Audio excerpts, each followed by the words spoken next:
저는 파키스탄 경제관료입니다. 핵 보유국에서 왔죠. 오늘 세미나에서 충격적인 자료를 봤습니다. 1960년 세계은행이 선정한 미래의 승자 10개국. 필리핀, 아르헨티나, 우리 파키스탄까지 모두 실패했습니다. 그런데 한국은요? 평가 대상조차 아니었습니다. 1인당 소득 67달러, 수출품은 가발이었죠. 그런데 지금은 어떻습니까? 대체 뭐가 달랐던 걸까요? 그 전에 잠깐 구독과 좋아요는 더 좋은 영상을 만드는 큰 힘이 됩니다. 저는 파키스탄 출신 경제관료입니다. 제 이름은 아미르죠. 우리나라는 세계에서 손꼽히는 핵 보유국입니다. 170개가 넘는 핵탄두를 보유하고 있죠. 어린 시절부터 저는 한 가지를 배워왔습니다. 안보와 국력은 무기에서 나온다고요. 오늘 아침 저는 이슬라마바드의 한 컨퍼런스 홀에 앉아 있었습니다. 국제경제 세미나였죠. 에어컨 바람이 차가웠습니다. 저는 가방에서 노트북을 꺼냈어요. 화면에는 오늘의 세미나 주제가 떠 있었습니다. 35년 전 세계은행의 실패한 예측. 저는 속으로 한숨을 쉬었습니다. 또 한국 이야기겠구나. 또 성공 신화를 들어야 하는구나. 사실 이런 세미나에 몇 번이나 참석했는지 모릅니다. 매번 똑같았어요. 한국이 어떻게 성공했는지 우리도 배워야 한다는 이야기죠. 하지만 저는 회의적이었습니다. 한국은 예외 사례일 뿐이라고 생각했어요. 하나의 예외로 전체 모델을 부정할 수는 없잖아요. 세계은행의 개발 이론은 수십 년간 검증된 것입니다. 자원이 풍부하고 시장이 크고 인구가 많으면 성공한다는 거죠. 발표자가 무대에 올랐습니다. 중년의 경제학자였어요. 그는 첫 슬라이드를 띄웠습니다. 저는 팔짱을 끼고 화면을 바라봤죠. 이번엔 또 어떤 식으로 한국을 띄워줄까 하는 생각뿐이었습니다. 제 옆자리에 앉은 가나 출신 동료가 속삭였어요. 또 한국 자랑이네요. 저는 고개를 끄덕였습니다. 우리 둘 다 지쳐 있었죠. 늘 듣던 이야기였으니까요. 하지만 그날 제 생각은 완전히 바뀌게 됩니다. 발표자가 입을 열었어요. 오늘 이야기는 성공 신화가 아니라고 했습니다. 실패한 예측에 관한 이야기라고 했죠. 저는 자세를 고쳐 앉았습니다. 뭔가 다르다는 느낌이 들었어요. 첫 슬라이드가 넘어갔습니다. 1960년대 세계은행 로고가 보였어요. 그 아래 제목이 있었습니다. 미래의 승자들. 저는 눈을 가늘게 떴죠. 이게 뭔가 싶었습니다. 발표자가 다음 슬라이드를 띄웠습니다. 1960년 세계은행이 선정한 미래의 승자 10개국이라는 제목이 보였어요. 저는 몸을 앞으로 기울였습니다. 명단이 하나씩 나타났죠. 필리핀, 미얀마, 가나, 아르헨티나, 칠레, 우루과이, 이집트, 스리랑카, 파키스탄, 터키. 저는 숨을 멈췄습니다. 파키스탄이 있었어요. 우리나라가 그 명단에 있었습니다. 1960년 세계은행은 우리를 미래의 승자로 점찍었던 거죠. 옆자리 동료가 중얼거렸습니다. 가나도 있네요. 그의 목소리에는 놀라움이 섞여 있었어요. 저는 화면을 뚫어지게 봤습니다. 이 명단에는 문제가 없어 보였어요. 정말 그랬습니다. 발표자가 설명을 시작했습니다. 필리핀은 아시아에서 가장 부유한 나라였다고 했어요. 1인당 소득이 일본보다 높았죠. 영어를 공용어로 쓰는 나라였습니다. 교육 수준도 높았어요. 민주주의 전통도 있었죠. 미얀마는 어땠을까요? 쌀 수출 세계 1위였습니다. 천연자원이 넘쳐났어요. 영국이 남긴 철도망이 완벽했죠. 항구도 좋았습니다. 아르헨티나는 더 대단했습니다. 20세기 초 세계 10대 부국이었어요. 유럽 이민자들이 몰려들었죠. 넓은 대지에서 밀과 소고기를 수출했습니다. 부에노스아이레스는 남미의 파리라 불렸어요. 저는 고개를 끄덕였습니다. 맞는 말이었어요. 이 나라들은 모든 조건을 갖췄습니다. 자원이 있었죠. 시장이 있었습니다. 인구도 적당했어요. 영어를 쓰는 나라도 많았죠. 교과서에서 배우는 정답 그대로였습니다. 발표자가 잠시 말을 멈췄습니다. 그리고 천천히 다음 슬라이드를 넘겼어요. 2024년 그 나라들의 현재라는 제목이 떴습니다. 필리핀 독재와 빈곤의 반복. 미얀마 군부 쿠데타 60년. 아르헨티나 국가부도 9번. 파키스탄 국제통화기금 구제금융 23번. 저는 의자에 등을 기댔습니다. 가슴이 답답해졌어요. 홀 안이 조용해졌습니다. 아무도 말이 없었죠. 옆자리 동료는 고개를 숙이고 있었습니다. 발표자가 말했습니다. 이 10개국 중 단 한 나라도 예측대로 성공하지 못했다고요. 모두 실패했습니다. 독재가 왔고 쿠데타가 왔고 부채가 쌓였죠. 국민들은 가난해졌습니다. 저는 명단을 다시 봤습니다. 왜 다 틀렸을까요? 이해가 안 됐어요. 조건은 완벽했습니다. 모델도 정확했죠. 그런데 왜 전부 무너졌을까요? 제 손이 떨리고 있었습니다. 저는 그제야 깨달았어요. 뭔가 근본적으로 잘못됐다는 걸요. 세계은행의 모델이, 우리가 믿어온 이론이 완전히 빗나갔다는 걸 말입니다. 발표자가 다시 슬라이드를 넘겼습니다. 이번엔 흑백 사진 한 장이 나타났어요. 저는 눈을 찌푸렸습니다. 사진이 흐릿했거든요. 1960년대 서울이라는 캡션이 보였습니다. 사진 속엔 비포장도로가 있었어요. 먼지가 날리고 있었죠. 양쪽으로 낮은 건물들이 줄지어 있었습니다. 멀리 산이 보였는데 나무가 거의 없었어요. 민둥산이었습니다. 사람들이 걸어가고 있었습니다. 누더기 같은 옷을 입고 있었어요. 한 여자가 머리에 짐을 이고 있었죠. 옆에는 지게를 진 남자가 보였습니다. 발표자가 말했습니다. 이것이 1960년 한국의 수도라고요. 아시아에서 가장 가난한 나라 중 하나였다고 했습니다. 저는 사진을 계속 봤습니다. 필리핀의 마닐라를 떠올렸어요. 1960년 마닐라는 고층 빌딩이 있었습니다. 포장된 도로가 있었죠. 전차도 다녔어요. 이 사진과는 비교가 안 됐습니다. 다음 슬라이드가 나타났습니다. 숫자들이 보였어요. 발표자가 하나씩 읽어나갔습니다. 한국의 1인당 국민소득 67달러. 저는 속으로 계산을 했습니다. 파키스탄보다 낮았어요. 가나보다도 낮았죠. 아프리카 평균과 비슷한 수준이었습니다. 주요 수출품이 나왔습니다. 오징어, 텅스텐, 가발. 저는 멍하니 화면을 봤어요. 오징어요? 가발이요? 공산품이 하나도 없었습니다. 원자재도 변변치 않았어요. 발표자가 설명을 이어갔습니다. 한국은 1950년에 전쟁을 겪었다고 했어요. 3년간 땅이 폐허가 됐죠. 공장이 파괴됐습니다. 다리가 끊어졌어요. 200만 명이 죽었습니다. 그리고 휴전선 이야기가 나왔습니다. 북쪽에는 100만 대군이 있었어요. 언제든 다시 전쟁이 날 수 있는 상황이었죠. 안보 위협이 매일같이 존재했습니다. 저는 고개를 끄덕였습니다. 이건 명백했어요. 탈락 국가였습니다. 평가 대상에조차 오를 수 없는 나라였죠. 세계은행이 한국을 명단에서 뺀 건 당연했습니다. 발표자가 물었습니다. 여러분이라면 이 나라에 투자하시겠습니까? 홀 안에서 고개를 젓는 사람들이 보였어요. 저도 속으로 아니라고 답했습니다.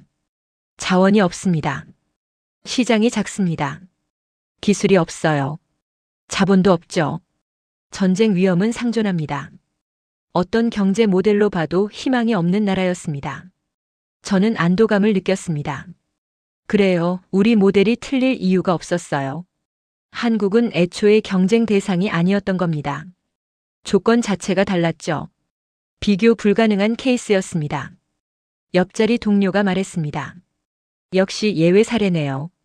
저도 동의했어요. 특수한 경우라고 생각했습니다. 우리가 배울 게 없다고 여겼죠. 하지만 발표자는 미소를 지었습니다. 그 미소가 묘하게 불편했어요. 뭔가 더 있다는 느낌이 들었습니다. 저는 다시 화면에 집중했죠. 그때 누군가 손을 들었습니다. 뒷자리에 앉은 남자였어요. 그는 크게 말했습니다. 하지만 한국은 미국이 보호해줬잖아요. 미군 기지가 있었고요. 원조도 받았죠. 저는 고개를 끄덕였습니다. 맞는 말이었어요. 다른 사람들도 웅성거렸죠. 그래요, 미국이라는 든든한 후원자가 있었다는 거죠. 그래서 성공한 거 아니냐는 분위기였습니다. 발표자는 고개를 가로저었습니다. 그리고 새로운 슬라이드를 띄웠어요. 한국의 국방비 추이라는 제목이 보였습니다. 숫자들이 나타났습니다. 1960년대부터 1980년대까지의 데이터였어요. 저는 눈을 크게 떴습니다. 국내 총 생산 대비 4%에서 6%였습니다. 발표자가 설명했습니다. 미군이 있었어도 한국은 자체 군대를 유지해야 했다고요. 60만 명의 상비군을 먹여 살려야 했습니다. 젊은 남자들은 2년 반씩 군대에 갔죠. 전쟁 위험은 사라지지 않았다고 했습니다. 오히려 항상 존재했어요. 1968년엔 청와대 기습 사건이 있었죠. 1976년엔 판문점 도끼 만행 사건이 벌어졌습니다. 긴장은 계속됐어요. 저는 우리나라를 떠올렸습니다. 파키스탄도 국방비 비율이 높았어요. 인도와의 긴장 때문이죠. 하지만 우리는 그걸 핑계로 경제를 포기했습니다. 군대에 모든 걸 쏟아부었죠. 다음 슬라이드가 나왔습니다. 베트남 전쟁이라는 제목이었어요. 사진들이 보였습니다. 정글 속 한국군들이었죠. 젊은 얼굴들이었습니다. 발표자가 말했습니다. 1964년부터 1973년까지 한국은 32만 명을 베트남에 보냈다고요. 5천 명이 죽었습니다. 1만 명이 다쳤어요. 왜 갔을까요? 발표자가 물었습니다. 저는 귀를 기울였어요. 동맹 때문이라고 생각했거든요. 미국을 도와주려고 간 거라고요. 하지만 답은 달랐습니다. 외화를 벌기 위해서였다고 했어요. 한국 정부는 미국에게 파병 대가를 요구했습니다. 달러가 필요했거든요. 군인들의 월급도 군수품 구매도 전부 달러로 받았죠. 젊은이들이 총을 들고 정글로 갔습니다. 피를 흘렸어요. 목숨을 걸었죠. 그 대가로 번 돈은 어디로 갔을까요? 공장을 짓는 데 쓰였습니다. 도로를 만드는 데 쓰였어요. 저는 입이 마르는 걸 느꼈습니다.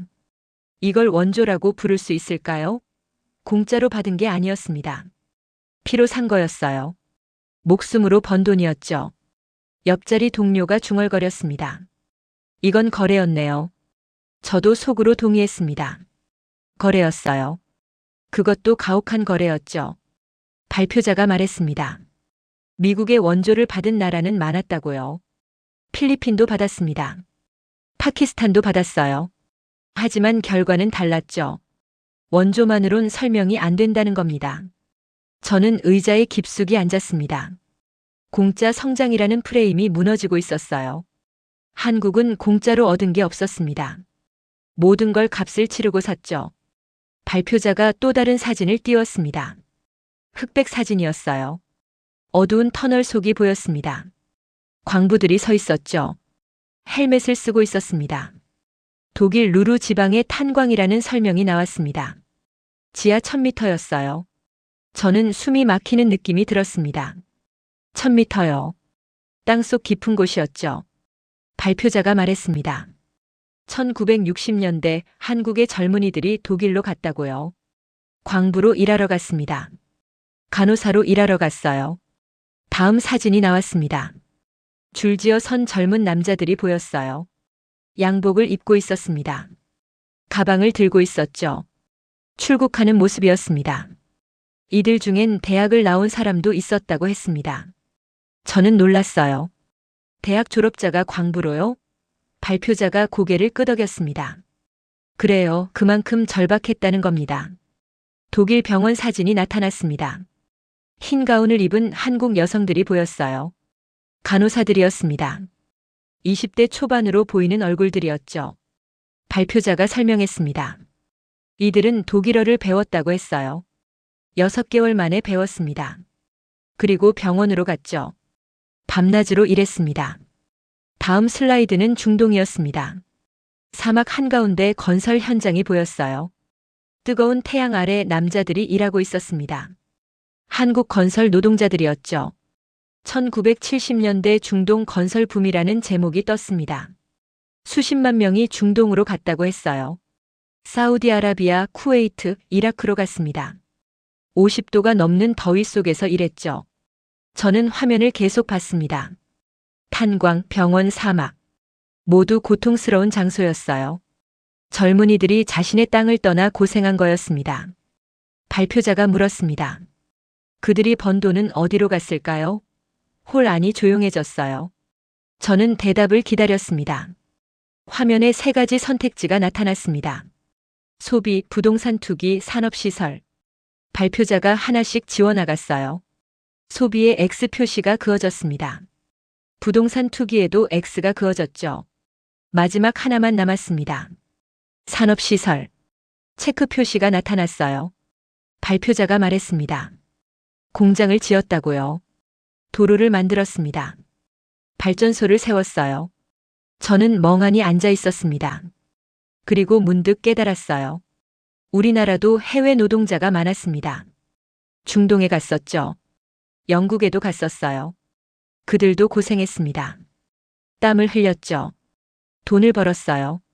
하지만 그 돈은 어디로 갔을까요? 저는 알고 있었습니다.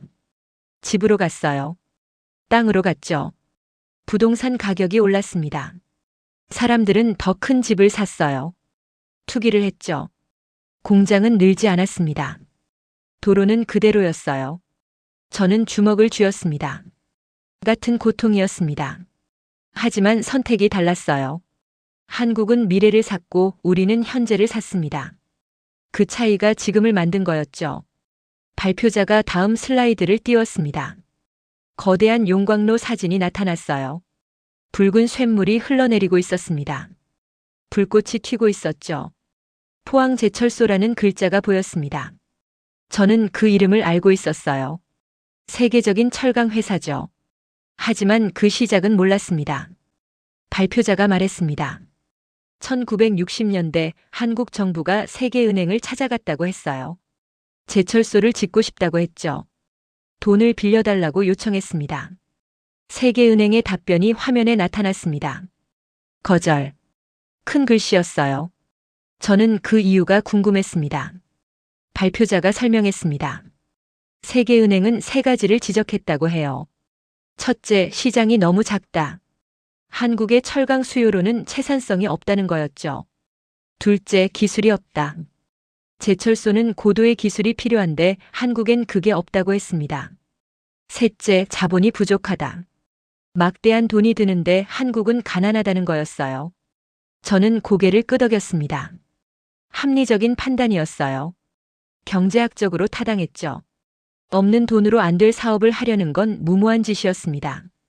하지만 화면이 바뀌었습니다. 한 남자의 사진이 나타났어요. 정장을 입은 중년 남자였습니다. 박태준이라는 이름이 보였죠. 한국의 제철소 건설 책임자였다고 했습니다. 발표자가 그의 말을 인용했습니다. 그래도 우리는 짓겠습니다. 저는 그 문장을 다시 속으로 되뇌었어요. 그래도 짓겠다고요? 세계은행이 안 된다고 했습니다. 전문가들이 불가능하다고 했어요. 하지만 한국은 짓겠다고 한 겁니다. 저는 이해가 안 됐습니다. 돈은 어디서 구한다는 건가요? 다음 슬라이드에 답이 나왔습니다. 일본의 배상금이라는 제목이었어요. 저는 눈살을 찌푸렸습니다. 배상금이요? 발표자가 설명했습니다. 일본은 한국을 35년간 식민 지배했다고 했어요. 1965년 한일 국교 정상화를 하면서 일본이 돈을 줬습니다. 무상 3억 달러, 유상 2억 달러였죠. 그 돈으로 제철소를 지었다고 했습니다. 저는 가슴이 답답해졌어요. 발표자가 조용히 말했습니다. 조상의 피값으로 미래를 샀다고요. 저는 그 말을 곱씹었습니다. 피값이요. 35년간의 고통, 빼앗긴 땅, 강제징용, 위안부. 그 모든 아픔의 대가로 받은 돈이었습니다. 그걸로 공장을 지은 거였어요. 1973년 제철소가 완공됐다고 했습니다. 세계은행이 불가능하다던 그 일을 해낸 겁니다. 처음엔 연백만 톤을 생산했어요. 지금은 어떨까요? 화면에 최신 데이터가 나타났습니다. 연 4천만 톤 이상. 세계 최상위권 철강 기업. 저는 숨을 들이마셨습니다. 그때 저는 문득 떠올렸습니다. 우리나라의 핵무기 프로그램을요. 우리는 그걸 자랑스럽게 여깁니다. 안보의 버팀목이라고 하죠. 하지만 얼마나 들었을까요? 수백억 달러가 들었을 겁니다. 지금도 매년 막대한 돈이 들어가죠. 그 돈으로 뭘 할 수 있었을까요? 공장을 몇 개나 지을 수 있었을까요? 저는 침묵했습니다. 입이 열리지 않았어요. 한국은 제철소를 선택했고 우리는 핵을 선택했습니다.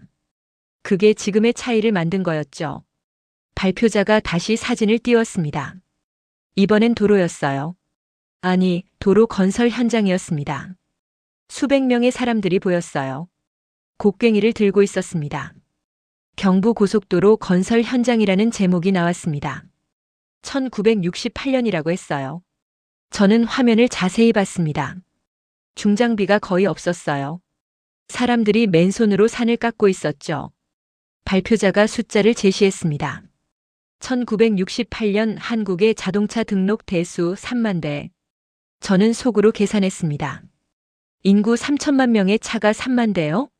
1000명 중 1명꼴이었습니다. 세계은행 보고서가 화면에 나타났습니다. 빨간 글씨로 쓰여 있었어요. 사치, 경제성 없음, 우선순위 낮음. 저는 고개를 끄덕였습니다. 맞는 말이었어요. 차도 없는데 고속도로를 왜 만듭니까? 필요가 없잖아요. 그 돈으로 다른 걸 해야죠. 하지만 한국 정부의 답변이 나왔습니다. 도로를 깔면 차가 생긴다. 저는 어이가 없었어요. 말이 안 되는 논리였습니다. 수요가 있어야 공급을 하는 거죠. 공급을 하면 수요가 생긴다고요? 영상이 재생됐습니다. 흑백 영상이었어요. 산을 깎는 장면이 나왔습니다. 곡괭이와 삽으로 바위를 부수고 있었죠. 여자들도 보였습니다. 흙을 지게에 지고 나르고 있었어요. 발표자가 말했습니다. 2년 만에 완공했다고요. 서울에서 부산까지 428km. 저는 믿기지 않았습니다. 2년이요? 그것도 중장비 없이요? 완공 사진이 나타났습니다. 시원하게 뚫린 도로가 보였어요. 4차선이었습니다. 양쪽으로 산이 보였죠. 터널도 있었습니다. 그리고 10년 후 사진이 나왔습니다. 같은 도로였어요. 하지만 풍경이 달랐습니다. 트럭들이 줄지어 달리고 있었어요. 공장 굴뚝들이 보였습니다. 도로 주변에 산업단지가 들어선 거였죠. 발표자가 설명했습니다. 고속도로가 생기자 물류가 혁명을 일으켰다고 해요. 서울에서 만든 부품이 5시간 만에 부산에 도착했습니다. 부산 항구에 도착한 원자재가 곧바로 대구 공장으로 갔죠. 공장들이 고속도로를 따라 생겼다고 했습니다. 왜일까요? 물건을 빨리 실어 나를 수 있었기 때문입니다. 비용이 줄었어요. 시간이 단축됐죠. 저는 할 말을 잃었습니다. 그들은 수요를 창출한 거였어요. 도로를 깔았더니 정말 차가 생긴 겁니다. 공장이 생겼고 트럭이 생겼고 산업이 생겼습니다. 저는 우리나라를 떠올렸습니다. 파키스탄도 도로가 필요했어요. 하지만 우리는 기다렸습니다. 수요가 생기면 그때 짓자고 했죠. 차가 많아지면 그때 도로를 만들자고 했습니다. 결과는 어땠을까요? 차는 늘지 않았습니다. 공장도 생기지 않았어요. 수요를 기다리는 동안 아무 일도 일어나지 않았죠. 발표자가 조용히 말했습니다. 한국은 미래를 계산했다고요. 지금 필요한 게 아니라 10년 후 필요할 걸 만든 겁니다. 저는 깨달았습니다. 우리는 수요만 계산했어요. 지금 있는 것만 봤죠. 하지만 한국은 미래를 계산했습니다. 앞으로 생길 것을 본 거였어요. 그게 모델과 결단의 차이였습니다. 엑셀은 현재를 계산하지만 결단은 미래를 만듭니다. 저는 그제야 이해했어요. 발표자가 마지막 슬라이드를 띄웠습니다. 한 장의 사진이 나타났어요. 공장 아니었습니다. 미싱들이 줄지어 있었죠. 미싱 앞에 소녀들이 앉아 있었습니다.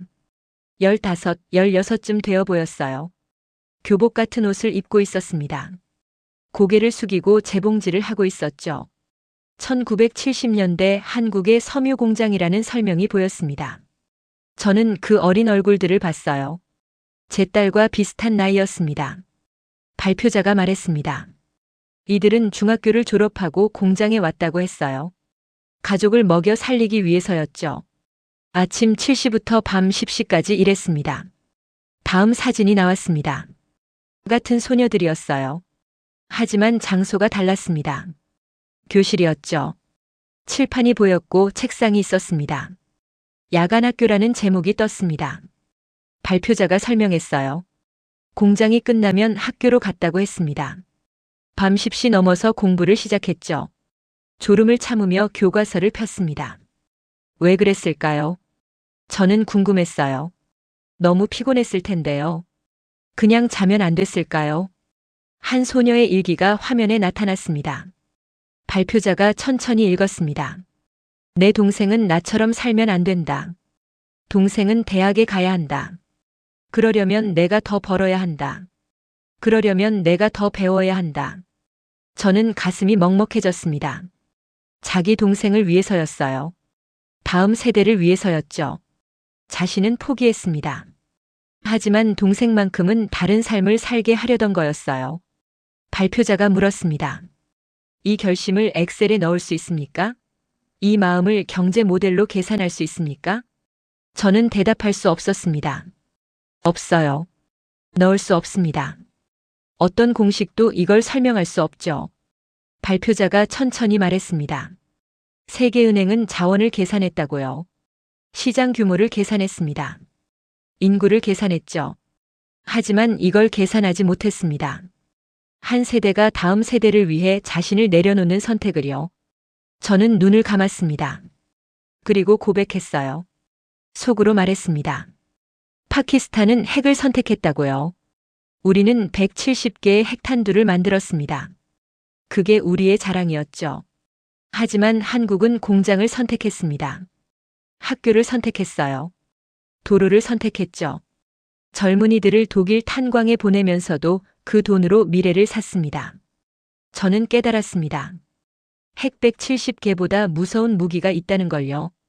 그건 바로 다음 세대를 위해 자신을 내려놓는 한 세대의 선택이었습니다. 발표자가 마지막 문장을 읽었습니다. 한국의 성장은 기적이 아니다. 다만 세계은행의 엑셀에는 입력되지 않았을 뿐이다. 세미나가 끝났습니다. 사람들이 일어섰어요. 저는 그대로 앉아 있었습니다. 일어설 수가 없었죠. 미싱 앞의 소녀들이 계속 눈에 밟혔습니다. 야간학교의 교과서가 보였어요. 독일 탄광의 젊은이들이 떠올랐습니다. 사막의 건설 노동자들이 생각났죠. 저는 가방을 집어들었습니다. 천천히 밖으로 나왔어요. 이슬라마바드의 거리가 보였습니다. 자동차들이 막혀 있었어요. 먼지가 날리고 있었죠. 저는 걸으면서 생각했습니다. 우리는 뭘 선택했을까요? 그리고 그 선택이 만든 오늘은 무엇일까요? 답은 이미 나와 있었습니다. 제 눈앞에 펼쳐진 이 거리가 바로 답이었죠. 오늘 세미나는 제 모든 걸 바꿔놨습니다. 세계은행의 모델이 틀렸던 게 아니에요. 다만 계산할 수 없는 게 있었던 겁니다. 한 세대가 다음 세대를 위해 자신을 내려놓는 선택. 미싱 앞의 소녀들, 독일 탄광의 청년들, 사막의 노동자들. 그들이 만든 기적이었죠. 파키스탄은 핵을 선택했고 한국은 공장을 선택했습니다. 그 차이가 지금을 만들었어요. 저는 이제 압니다. 진짜 무기가 뭔지요. 여러분은 어떤 선택을 하시겠습니까? 이 이야기가 도움이 되셨다면 좋아요와 구독 부탁드립니다. 감사합니다.